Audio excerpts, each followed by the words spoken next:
The silent invasion. The sky above Shanghai shimmered like disturbed water on a summer day. It was the first sign that something was wrong. By evening, news networks worldwide broadcast images of 7 massive obsidian vessels, each nearly 2 kilometers long, hovering silently over Earth's major cities. They had appeared without warning, without triggering any defense systems. One moment empty sky, the next, the silent presence of something undeniably alien. Commander Eliza Chen stood on the roof of the United Earth Defense Force headquarters in Geneva, watching the ship above through tactical binoculars. Unlike most of her colleagues, she didn't feel fear, only a sharp analytical curiosity. Impressive entrance, she murmured to Dr. Nolan Reed, the physicist who'd been summoned from his lab in Auckland. No atmospheric disturbance, no propulsion signature. Nothing in our physics explains how they got here. Reed nodded, his dark eyes fixed on the vessel, or why our satellites didn't detect them until they were already in position. The vessels remained silent for 23 hours. Governments worldwide issued stay-at-home orders. Military forces mobilized. Religious leaders proclaimed everything from salvation to apocalypse. Then, as abruptly as they had appeared, the ship spoke. Every communication device on Earth simultaneously broadcast the same message, a series of mathematical equations followed by perfectly translated words in all human languages. People of Earth, we are the Arcturians, stewards of order across 17 star systems. Your civilization has been observed and found technologically promising, but socially chaotic. Your unregulated development poses a risk to the galactic community. You will accept our governance within 48 Earth hours. Resistance guarantees extinction. Acceptance promises advancement. The message was clinical, devoid of threat or emotion. Simply a statement of fact. That's what made it terrifying. In the UEDF's subterranean command center, representatives from Earth's nations gathered in emergency session. Displays showed the alien vessels still motionless above Shanghai. New York, London, Rio de Janeiro, Cairo, Mumbai, and Sydney. They're positioning themselves over our power centers, not just our population centers. Commander Chen observed, pointing to the holographic display. Look at the energy grid connections. Reed studied the data streaming across his tablet. They've been watching us, studying our infrastructure. General Williams of North America slammed his fist on the table. We should strike immediately with everything we have. Nuclear, orbital platforms, everything. Reed shook his head. Their technology is centuries beyond ours. If they can appear undetected in our atmosphere, our weapons likely won't even register to them. President Okafor of the African Union leaned forward. Dr. Reed, what do you suggest? Surrender. No, Reed replied, eyes never leaving his calculations. I'm suggesting we find another approach. These Arcturians, their message, their positioning, their methodical approach. Everything suggests a highly structured, logical species. They expect us to either surrender or attack conventionally. Both are losing scenarios. Commander Chen's eyes lit with understanding. So we do neither. We do what humans do best. We improvise. Over the next 24 hours, as Earth's population huddled in fear, a desperate plan formed. Reed called it Operation Wildfire, a defense strategy not based on military might, but on human unpredictability. The Arcturians clearly value order, Reed explained to the assembled leaders. Their ships are positioned with mathematical precision. Their message was structured like an equation.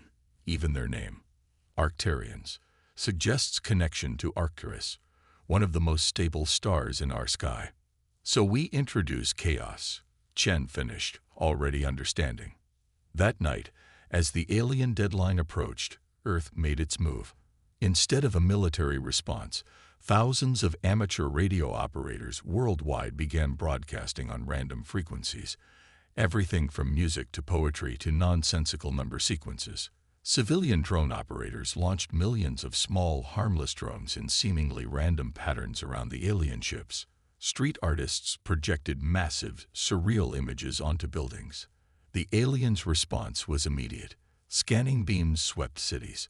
Small scout ships deployed for the first time, moving methodically through the electronic chaos, attempting to identify patterns. But there were no patterns to find. In the command center, Reed monitored the alien activity. They're trying to categorize our response, trying to make sense of it. But they can't, because there's no sense to make. Then came the first direct contact. A crystalline pod descended from the Shanghai vessel, landing precisely in the center of People's Square. From it emerged the first Arcturian seen by human eyes, a tall, silvery being with symmetrical features and movements so precise they seemed mechanical. The meeting was broadcast globally.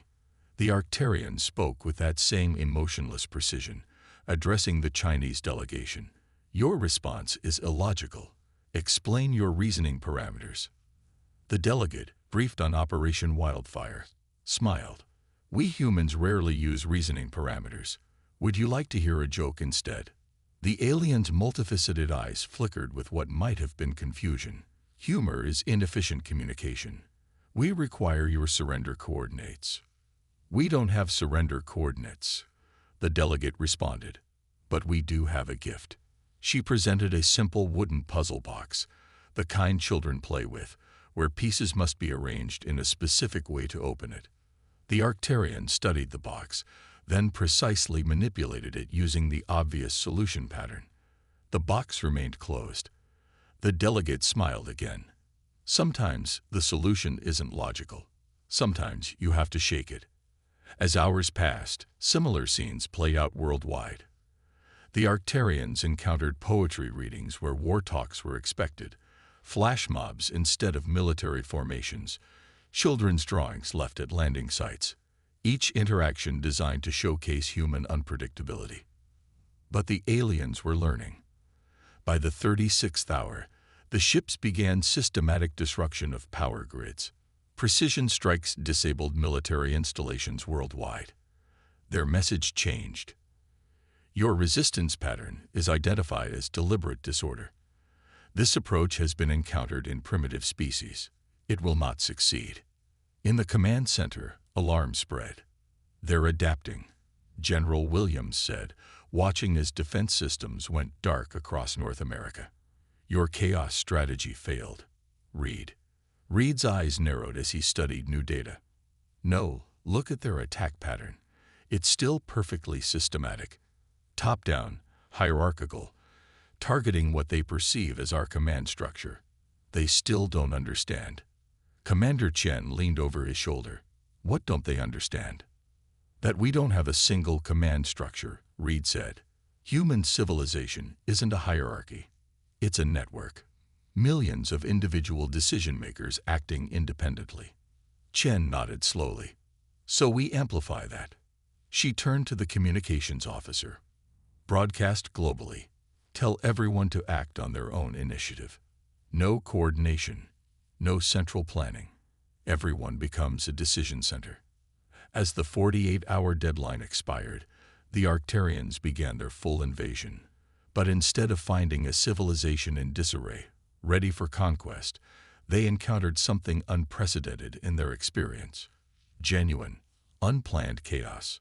Farmers in Kansas used crop irrigation systems to spell out mathematical errors in giant letters visible from space. Fishing fleets in the Mediterranean formed and reformed in patterns that defied prediction. Students in Tokyo released thousands of paper lanterns carrying fragments of philosophical texts.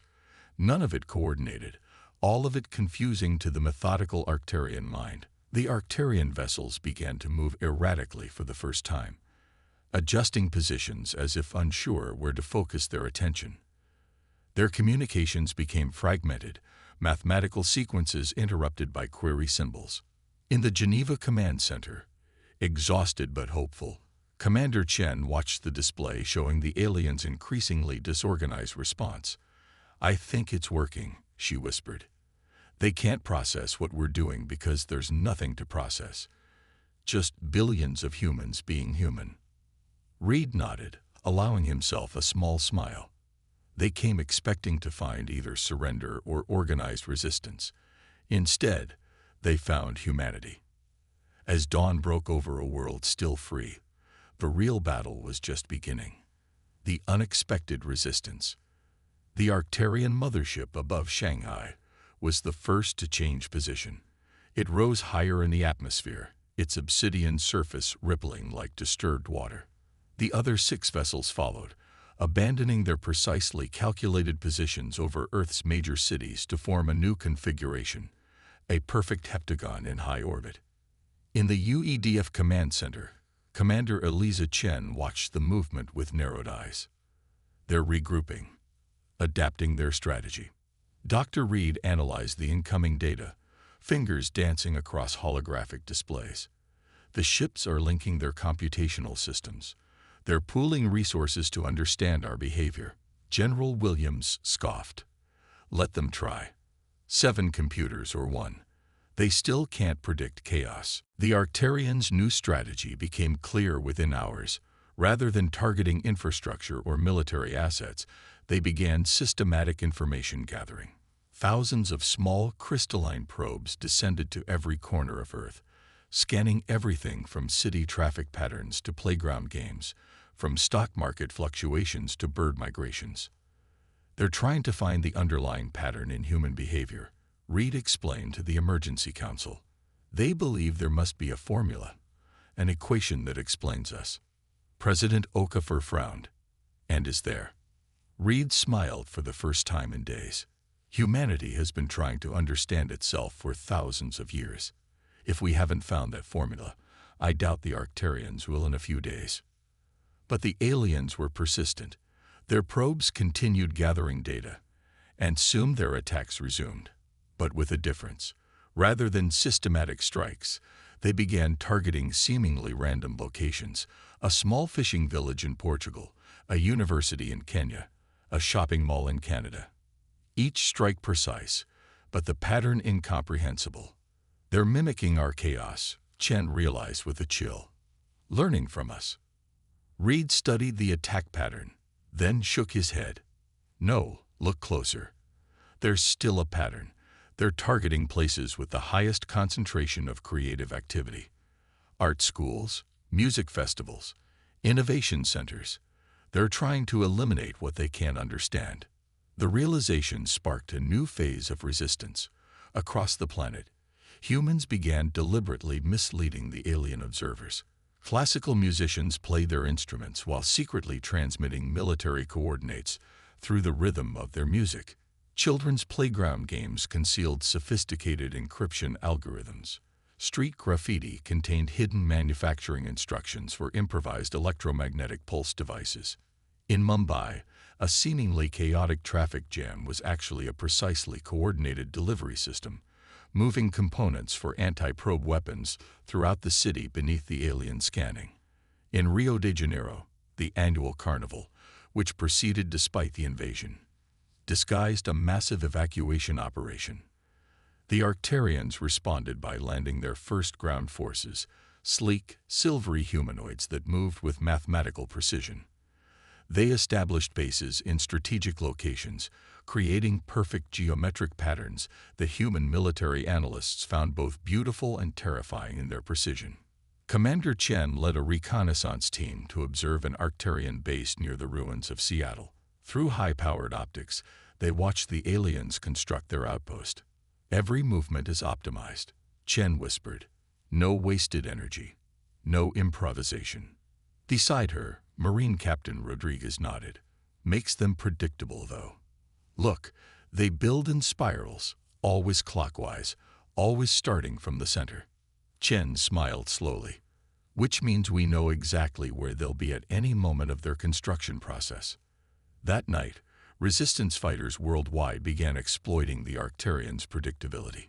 In Egypt, defenders waited until the aliens began the precisely timed perimeter expansion of their base, then struck at exactly the moment the defense grid reset, something that happened with perfect regularity every 4 hours. In Australia, resistance fighters discovered that Arcturian patrols followed routes that optimized coverage while minimizing energy expenditure. mathematical perfection that made their movements entirely predictable once the pattern was identified. But the turning point came unexpectedly. In a small laboratory beneath the ruins of Oxford University, Dr. Reed made a discovery that changed everything. Their communication, he explained to Commander Chen via secure channel. It's not just language, it's their entire thought process. The Arcturians think in complete, closed systems. Every concept must resolve, must balance like an equation. They literally cannot process open-ended ideas. Chen leaned closer to her screen. And that helps us how? Reed held up a small device. This transmits paradoxes, logical contradictions, self-referential loops. Things like this statement is false, or the mathematical equivalent of dividing by zero. To us, these are puzzles or philosophical curiosities. To the Arcturians, they're like cognitive viruses. The weapon was deployed immediately. Resistance fighters equipped with paradox projectors approached Arcturian bases worldwide. The effect was immediate and dramatic. Alien soldiers froze in place, their processors locked in attempts to resolve unresolvable equations.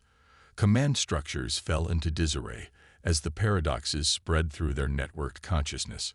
In orbit, the 7 motherships began moving erratically, their perfect formation dissolving as conflicting commands rippled through their systems. The Arcturian High Command finally requested direct communication.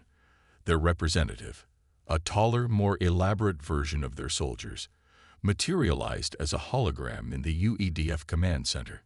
"Your species defies categorization," the alien stated, its voice still mechanically precise, but now containing something new, a hint of what might have been respect. "Our models cannot predict your actions." Commander Chen stepped forward. "That's because we don't follow models, even our own." "Inefficient," the Arcturian responded. "Chaotic development leads to self-destruction in 87.3% of observed species." Dr. Reed joined Chen. "Yet here we are. Perhaps your models are incomplete." The alien was silent for 3.7 seconds, an eternity in their computational time frame. "The conquest of Earth would require resources disproportionate to benefit. We propose withdrawal." "Accepted," Chen replied simply, "with one condition: knowledge exchange.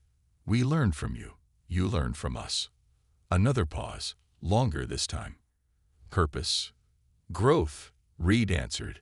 "Unpredictable, unmodeled growth, for both our species."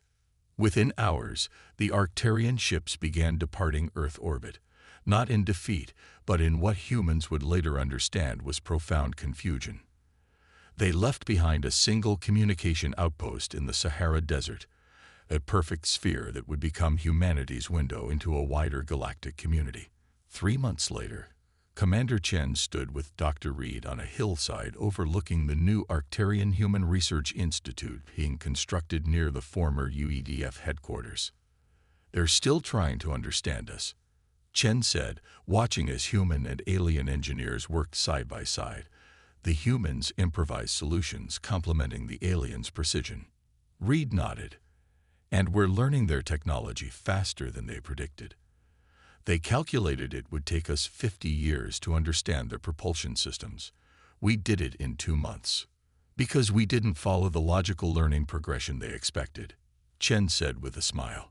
"We made intuitive leaps, creative connections." "Exactly." Reed turned to look at the stars, now filled with new meaning and possibility. "They thought Earth would be easy to conquer because they measured us by our technology. They didn't realize our greatest weapon was never our machines. It was our humanity," Chen finished. "Our beautiful, chaotic, unpredictable humanity." As night fell over an Earth forever changed, humanity looked to the stars not with fear but with curiosity. The Arcturians had come as conquerors and left as reluctant partners, confronted with a species that defied their most fundamental understanding of intelligent life. The invasion had failed not because humans had better weapons or stronger defenses, but because Earth had something the ordered minds of the Arcturians could never have anticipated: the magnificent unpredictability of the human spirit.